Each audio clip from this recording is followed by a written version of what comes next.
দালালবাজার রামগঞ্জ সড়ক যেন মৃত্যুকূপ, লক্ষ লক্ষ মানুষের ভোগান্তি। সংস্কার জরুরি। তথ্যচিত্রে মেহেদী হাসান রাসেল, লক্ষ্মীপুর।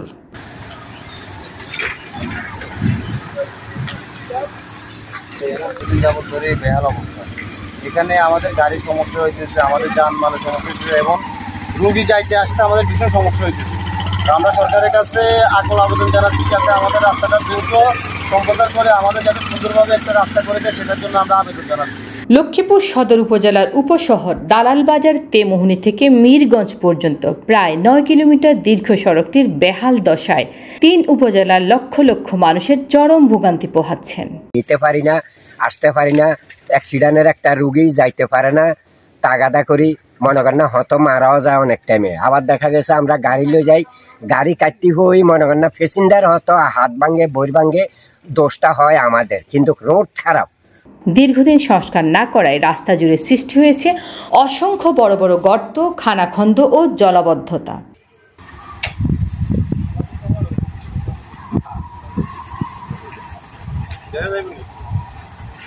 কোথাও কাদা জমে চলাচল হয়ে পড়েছে দুর্বিষহ, আবার কোথাও এতটাই ভাঙাচুরা যে ঝুঁকি নিয়ে যানবাহন চালাতে হচ্ছে প্রতিনিয়ত। আমাদের এই রাস্তাটা খুবই খারাপ। আমাদের রাস্তাটা যদি প্রশাসনে যদি তাড়াতাড়ি খুব বানায় দেয় তাহলে খুব ভালো হবে। আমরা খুব কষ্ট পাইতেছি, আমাদের গাড়িগুলি মানে আটকে যায়, ভাঙি যায়, অনেক গাড়ি অনেক সময় রাত্রেবেলা বসিয়েও থাকা লাগে, এই অবস্থা। এতে দুর্ঘটনা ঘটছে প্রায়, সৃষ্টি হচ্ছে দীর্ঘ যানজট। স্থানীয়দের অভিযোগ, লক্ষ্মীপুর সদর, রায়পুর ও রামগঞ্জ উপজেলা ছাড়াও চাঁদপুর ও নোয়াখালীর হাজারো মানুষ এই সড়ক ব্যবহার করে থাকেন। অথচ গত 1.5 বছরেরও বেশি সময় ধরে সড়কটি জরাজীর্ণ অবস্থায় পড়ে আছে। সংস্কারের কোনো উদ্যোগ নেই সংশ্লিষ্ট প্রশাসনের, ফলে এই পথ যেন এখন মৃত্যুকূপে পরিণত হয়েছে।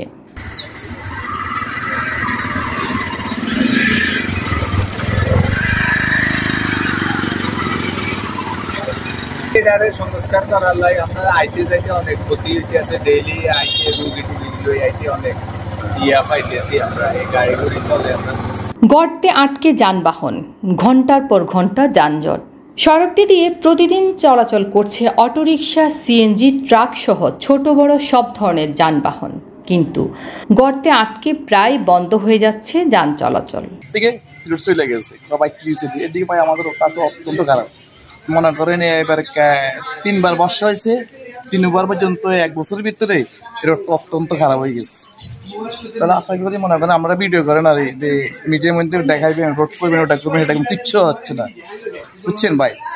এখন যদি আপনারা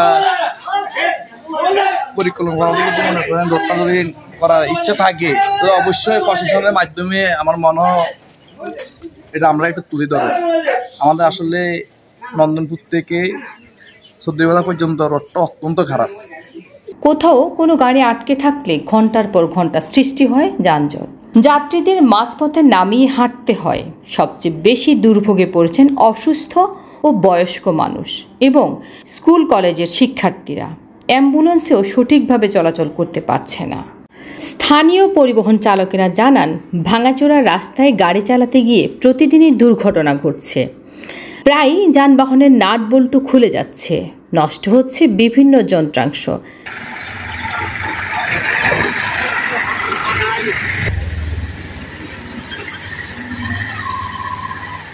আমাদের সমস্যা হয়, আমাদের ভাঙি যায়, কাপ ভাঙি যায়, তারপরে এই যে কদিন আগে আমি পিন মারছি, এখন আবার পিন মারছি, মানে অনেক সমস্যা। আমাদের চাই দ্রুতভাবে আমাদের রাস্তাটা যেন হয়ে যায়। আমাদের দালাবাজার থেকে যখন আমরা ডানা যে টানিটা নেই, আমাদের এই যে রামগঞ্জের যে হাইওয়ে রোড, যেটা ধরেন চৌধুরীবাজার রোড, এটা ধরেন এখান থেকে গঙ্গাপুর থেকে শুরু করে নন্দনপুর থেকে শুরু করে যেই অতিরিক্ত যে ভাঙা রাস্তাগুলো, এক একটা থালা, ওই থালাগুলো দেখা গেছে যখন আমাদের একটা যখন ডানে বা বামে একটা কাইতর সাথে সাথে দেখা গেছে গাড়িটা একটা পল্টিকার সময়টা বেশি থাকে। মানে এই থালাগুলো দেখা গেছে কি আশেপাশে দেখা গেছে যদি এটা কেয়ারিং করতো, একটা থালার মধ্যে দেখা গেছে বড় বড় আদলা ধরেন কিছু ইট বা দেখা গেছে বারোটা যদি থালাগুলো ভরে দিত তাহলে অনেকটা গাড়িটার চালাতে নিরাপত্তা পাইতাম। মানে গাড়ি ঘোড়া চালাইতে কষ্ট হচ্ছে। আপনারা তো এখানে স্থানীয় না, এই রাস্তাটা মেরামত হওয়া দরকার আছে না, সংস্কার হওয়ার দরকার কিনা একটু বলেন। হ্যাঁ, ভাঙ্গা কি খারাপ, এটা তো করার দরকার। সরকার কি করছে? আমরা যারা দ্রুত মেরামত করা হয় ইনশাআল্লাহ, আপনারা সবাই সহযোগিতা করবেন। এতে আর্থিক ক্ষতির সম্মুখীন হচ্ছেন চালকেরা, আর যাত্রীদের লাগছে অতিরিক্ত সময় ও ভাড়া। যাতায়াত করতেছি, অনেক অসুবিধা হচ্ছে আমাদের। রাস্তাটা দ্রুত মেরামত করলে আমাদের জন্য অনেক উপকার হবে। মাত্র 9 কিলোমিটার পথ যেতে লেগে যাচ্ছে 1 ঘন্টারও বেশি সময়। শিক্ষা প্রতিষ্ঠান ও বাজার ঘেরা জনবহুল পথ। সদর উপজেলার দারাল বাজার রামগঞ্জ সড়কটির 2 পাশে রয়েছে প্রায় 20টি শিক্ষা প্রতিষ্ঠান ও একাধিক বড় বড় বাজার। শিক্ষার্থীদের প্রতিদিন এই ভাঙা রাস্তায় চলাচল করতে হচ্ছে। বিকল গাড়িতে ঘন্টার পর ঘন্টা আটকে থেকে পরীক্ষায় দেরি করা কিংবা স্কুলে না পৌঁছাতে পারার মতো সমস্যায় পড়ছেন তারা। স্থানীয় ব্যবসায়ী ও দোকানিরাও জানাচ্ছেন, সড়কের এই দুর্ব্যবস্থার কারণে বাজারের সরবরাহ বিঘ্নিত হচ্ছে, বাড়ছে পরিবহন খরচ। প্রশাসনের প্রতিশ্রুতি।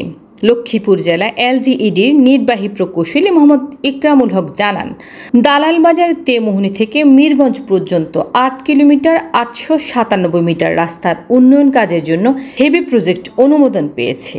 অচিরেই দরপত্র আহ্বান করা হবে এবং শক্তিশালীভাবে কাজ শুরু হবে।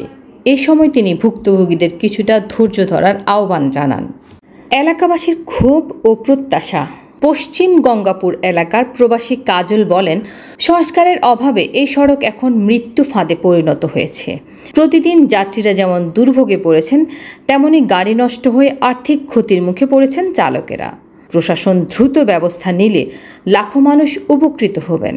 স্থানীয় বাসিন্দারা বলেন, সন্ধ্যার পর এ রাস্তায় যান চলাচল প্রায় বন্ধ হয়ে যায়। অন্ধকারে দুর্ঘটনার ঝুঁকি বাড়ে। অসুস্থ রোগীদের জরুরি অবস্থায় পরিবহন না পাওয়ার প্রাণশঙ্কা দেখা দেয়। এলাকাবাসী ও পথচারী বলেন, এই সড়কের দ্রুত সংস্কার করা এখন সময়ের দাবি।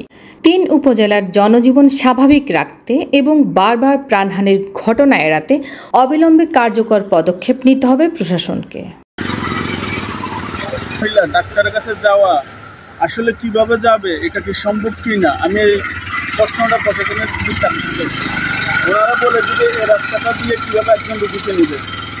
এই রাস্তাটা দীর্ঘদিন থেকে, এবং যারা এক হিসেবে যারা সিএনজি চালায়, অটো চালায়, ওনারা কিন্তু এক হিসেবে দিন এনে দিন খাওয়া মানুষ। ওনারা সারাদিনে দেখা গেল 500-1000 টাকা রুজি করে, দিন শেষে তাদের সিএনজি কিংবা অটোর একটা পাশ নষ্ট হয়ে যায়, ওটা ঠিক করতে 1000-1500 টাকা লাগে যায়। তারা যে টাকা আয় করে তার থেকে বেশি ব্যয় হয়ে যাচ্ছে শুধু এই রাস্তাটা খারাপের কারণে। দীর্ঘ এতটা দিন চলে যাচ্ছে এবং এতটা মাস এই রাস্তাটা দিয়ে কি আমাদের এই লক্ষ্মীপুর জেলার যারা দায়িত্বে আছে সরকারি কর্মকর্তা, ওনারা কি এই রাস্তাটা দেখে না? ওনাদের কি এই জিনিসটা বোধ হয় না? এই রাস্তাটা দিয়ে এই 2 পাশের যে বাসিন্দা আছে, রাস্তাটার 2 পাশে, পূর্ব এবং পশ্চিম পাশে, কিভাবে তারা চলাচল করে? এবং সন্ধ্যা হলে, যখন সন্ধ্যা হয়ে যায় তখন এই রাস্তাটা গাড়ি আসতে চায় না। তখন মনে হয় যেন রাস্তার এই 2 পাশের বাসিন্দারা রোহিঙ্গার মতো হয়ে গেছে, কারণ গাড়ি পাওয়া যায় না, সিএনজি আসতে চায় না, অটো আসতে চায় না, এবং আসতে গেলে তারা দ্বিগুণ ভাড়া চায়। তারা অজুহাত দেখা, ভাই এই রাস্তা দিয়ে গেলে আমাদের গাড়ি নষ্ট হয়ে যায়, গাড়ি ভেঙে যায়। তো আমি প্রশাসনের কাছে বিনীতভাবে হাত জোর করে অনুরোধ করছি, দ্রুত গতিতে আপনার এই রাস্তাটার একটা ব্যবস্থা করুন, রাস্তাটা কীভাবে সংস্কার করা যায়।